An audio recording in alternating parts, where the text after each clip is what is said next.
Assalamualaikum warahmatullahi wabarakatuh. Waalaikumsalam warahmatullahi wabarakatuh. Ini adalah konten pertama kita, temanya bincang-bincang atau bincang bahasa. Ini didasari dari beberapa keresahan, terutama hasil diskusi kita yang kemarin soal pendidikan disimbolkan sebagai menara gading, kemudian keresahan beberapa akademisi dalam puisi-puisinya. Maka kita berencana untuk mengemas materi perkuliahan atau diskusi pembahasan dalam perkuliahan secara sederhana dan ringan.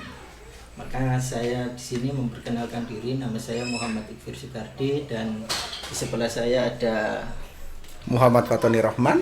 Iya, dan saya Renda Yuriananta. Kami adalah pengajar bahasa Indonesia yang di kesempatan kali ini kami ingin bilang tentang beberapa pokok pembahasan dalam bahasa Indonesia. Oke, kita akan awali dengan isu terkini, kondisi pendidikan kita yang sedang dilanda tergesa-gesa, belum siap untuk melaksanakan pembelajaran daring karena dipaksa oleh pandemi COVID-19. Maka saya ingin minta tanggapan dari Bapak Fatoni dan Bapak Renda terkait itu, apakah wajah pendidikan kita siap beralih wajah atau secara potensi bisa tidak pendidikan kita menghadapi itu. Siapa ini? Silakan. Saya dulu. Silakan. Baik. Ini kita tidak perlu memanggil Bapak gitu karena kita mencoba membuat nuansa ini menjadi lebih cair ya. Dan ini menurut saya format ini atau podcast, kalau bahasa anak sekarang disebut dengan podcast, ini bukan juga dijadikan sebagai satu-satunya sumber pengetahuan, tapi menurut saya ini bisa dijadikan sebagai pemantik diskusi. Ya, pemantik diskusi, pemantik nilai-nilai kritis, sehingga dari apa yang telah kita sampaikan ini bisa dijadikan atau ditindaklanjuti dengan mencari informasi-informasi sandingan dan informasi tambahan. Menurut saya itu yang pertama, pendapat saya mengenai podcast ini. Kemudian untuk kondisi pendidikan kita saat ini, saya masih percaya bahwa dalam bentuk apapun sebenarnya pendidikan itu bisa dilakukan gitu ya. Kalau kita hanya sekedar transfer pengetahuan dalam bentuk apapun itu bisa dilakukan. Mungkin nanti akan ada perdebatan mengenai nilai etis, menilai norma yang akan ada perubahan yang sangat radikal antara tatap muka dengan tatap maya, contoh. Antara pendidikan luring dan pendidikan daring, antara pendidikan kelas dengan pendidikan Zoom atau ruang, begitu, pendidikan ruang. Ya, tentu ada perdebatan di situ. Tetapi secara konten, proses pendidikan hari ini akan terus berjalan dan tetap berjalan. Mengapa saya berpendapat seperti itu? Karena kita melihat kondisi hari ini tidak hanya pendidikan sebenarnya yang terdampak dengan COVID ini. Ya, dalam semua lini kita itu terdampak dengan COVID. Dan mungkin sebuah kebetulan ya, ini sebuah takdir dari Tuhan bahwa revolusi dunia, revolusi industri yang ketiga atau keempat ya, yaitu revolusi informasi, teknologi informatika itu sebenarnya sudah kita awali medio 90-an sebenarnya ya. Wilayah-wilayah virtual itu sudah muncul medio 90-an, 2000 semakin marak begitu dengan munculnya platform-platform media sosial. Kemudian 2019 awal kemarin kita dipaksa untuk lebih ramah, untuk lebih masuk ke dalam dunia virtual itu dalam segala lini kehidupan kita. Ya, tentu ada perubahan di sini. Tetapi yang menarik adalah kalau dikatakan siap tidak siap, hari ini semua siap. Toh kalau kita lihat, meskipun pembelajaran daring, efektivitas dan lain sebagainya ini masih perlu penelitian lebih lanjut untuk mencari apakah pendidikan kita efektif apa tidak dalam daring begitu. Tapi toh hari ini 80% pendidikan kita dilakukan secara daring ya. Pendidikan kita dilakukan secara virtual. Tentu itu akan mengubah paradigma pendidikan kelas menjadi pendidikan ruang, kelas bermakna fisik, ruang bermakna maya, kan gitu. Basisnya adalah room, dalam media, dalam platform beberapa media disebut dengan room gitu ya. Saya menyebutnya sebagai pendidikan ruang yang sebagai dikotomi dari pendidikan kelas ya, atau pendidikan tatap muka dengan tatap maya. Ini menjadi menarik karena apa? Hari ini kita dicelup, kalau teori pembelajaran bahasa mungkin Mas Renda nanti akan lebih banyak berbicara tentang itu, diimersi gitu. Kita dicelupkan pada sebuah kondisi yang mengharuskan kita mengikuti, mau tidak mau harus ikut itu gitu. Dan ini menjadi menarik karena apa? Dalam konteks shock terapi begitu ya. Kalau analogi saya, dalam sistem kendaraan manual, perpindahan antara gigi 1 ke gigi 2 itu pasti ada jeda, ada hentakan gitu. Ada hentakan. Lah kita dihentakkan untuk naik level. Kan?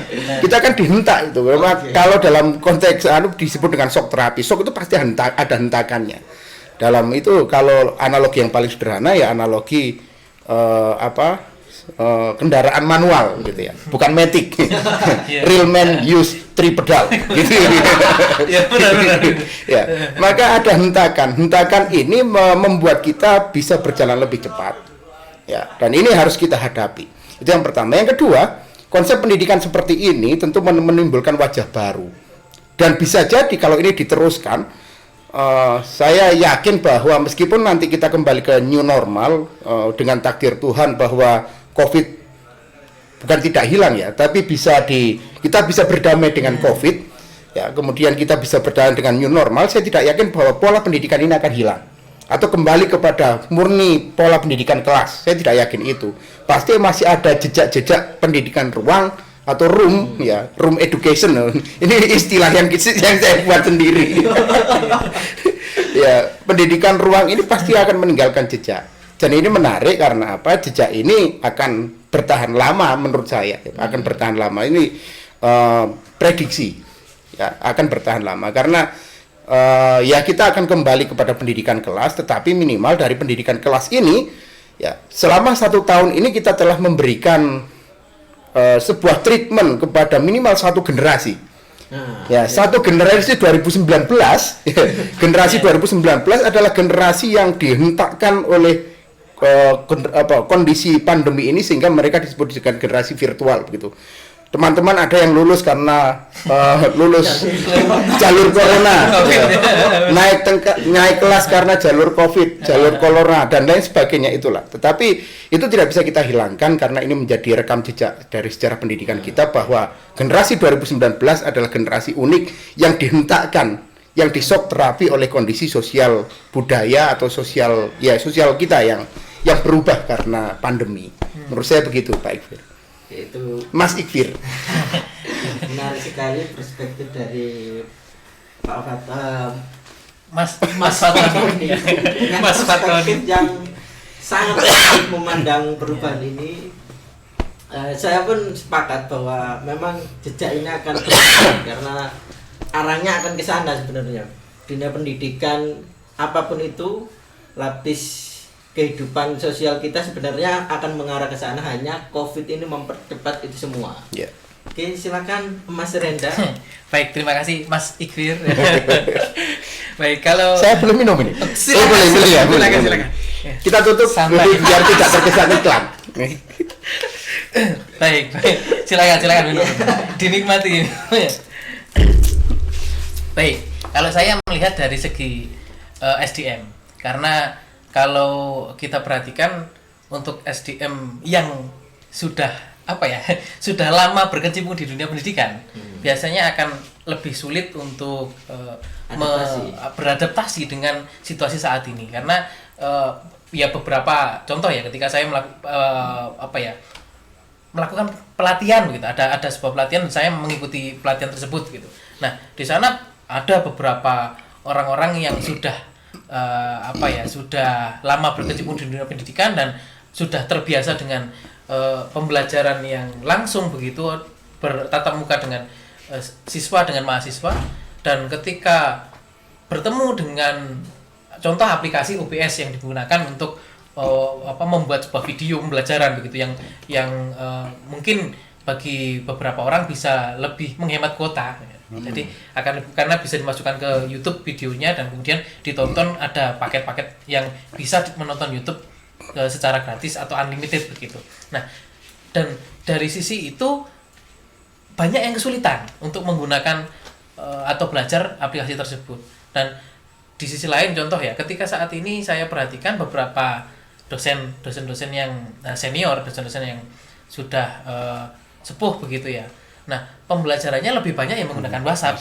Jadi WhatsApp ya tinggal tugasnya apa, diberikan tugasnya, kemudian dikumpulkan di grup WhatsApp tersebut, kemudian dicek oleh dosen tersebut bagaimana hasilnya disampaikan kepada mahasiswa, dan itu pun kalau dilihat dari mahasiswanya sendiri, kalau minat belajarnya rendah ya tugasnya juga asal-asalan. Itu yang muncul dan itu yang saya alami dalam tahun ya semester kemarin ya. Saya rasa Mas Iqbal dan Mas Tony juga sama mengalami hal itu, bahwa mahasiswa diberikan tugas tetapi tugas itu akan kembali kepada kami lagi dan tidak sesuai ekspektasi begitu. Nah, dan itu banyak faktor lah yang bisa dilihat, karena dari satu sisi kami tidak bisa menjelaskan secara langsung secara lebih detail, dan mahasiswa tidak bisa menangkap itu secara utuh begitu. Bisa jadi ketika menulisnya ada juga hal-hal lain yang dilakukan. Kalau di kelas kan pasti